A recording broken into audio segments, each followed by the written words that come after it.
It's midsummer on Maryland's eastern shore. For many farmers, it's winter wheat harvest time. And Gerry Godfrey of Mount Zion Farm is among them.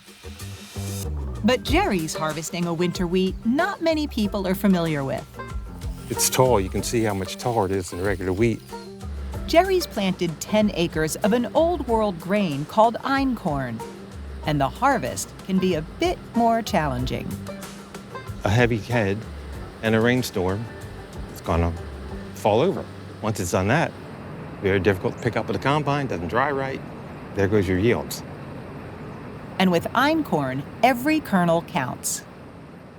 I would anticipate we're looking at about a 15 bushel yield here per acre, yeah. That's a fraction of what other crops are. So the obvious question, why Einkorn? Einkorn is an old world grain. It's one of the world's earliest forms of wheat. Evidence suggests it may have been cultivated as far back as 30,000 years ago in the Middle East, where it still grows today.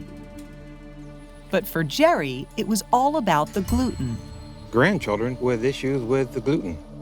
So I suppose it was just a lark, a whim that I tried some, and they don't have a problem with it.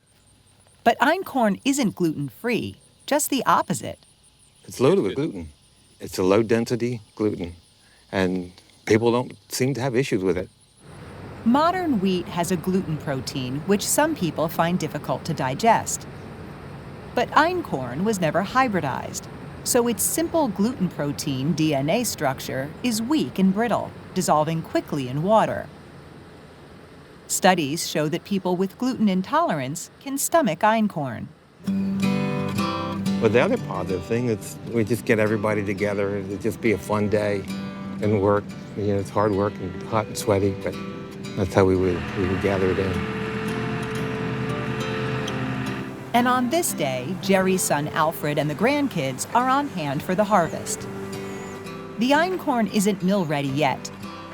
It needs to be threshed or dehulled, a process that separates the wheat from the chaff.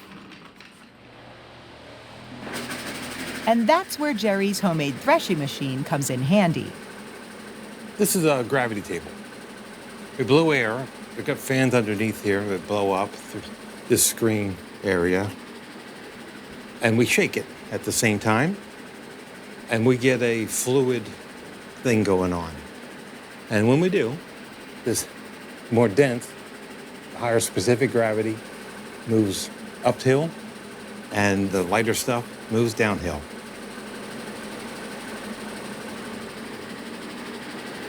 It's a slow process, and with only 10 acres of wheat, the yield is minimal. But for Gerry, it's never been about the yield. I do have a soft spot in my heart for valuable, underused foods. Besides his Einkorn, Gerry has pasture-raised beef, a stand of American holly trees, and the native superfruit black aronia, known to be packed with nutrients and antioxidants. We have a small farm, so if you want to have a small farm, it has to be something of a unique nature. Old world grains like Einkorn are growing in popularity. Larger operations out west help feed the nation. But Gerry enjoys sharing what he harvests with the community. Hey, good morning, Gerry. Morning, Hal. Thanks for coming by today. Brought you a few bags of Einkorn. Fantastic. By way of the Old Wye Mill in Wye Mills, Maryland. This mill has been here since the 1680s. It is the oldest continuously operating water-powered grist mill in the country, in the U.S. Hal Van Aller is president of the Friends of Wye Mill. He and volunteer head miller Andy House grind grains much like they did for hundreds of years. With a turn of a large valve, water is released from the nearby pond and begins rotating the huge water wheel. We have a really wide wheel. It generates about 25 horsepower. Through a series of gears and belts, the giant grindstones are set in motion, grinding any form of grist from corn to wheat into a fine flour. We mill on the old stones. We mill corn into cornmeal and grits, and wheat. And we also grind rye, buckwheat, barley. Old world grains like einkorn are one of our biggest sellers, and we grind it into flour. Old world grain ground in an old world mill. For Gerry, the past informs the future. As you get older, you're acutely aware that you're teaching the next generation. I think there's so many people that don't have the opportunity to see this kind of stuff or to do the stuff like I'm doing. And so hopefully they can learn a little bit about what's involved with putting food on your table. Thanks for watching Maryland Farm and Harvest. We hope you liked the video. Make sure to subscribe so you won't miss out on future videos.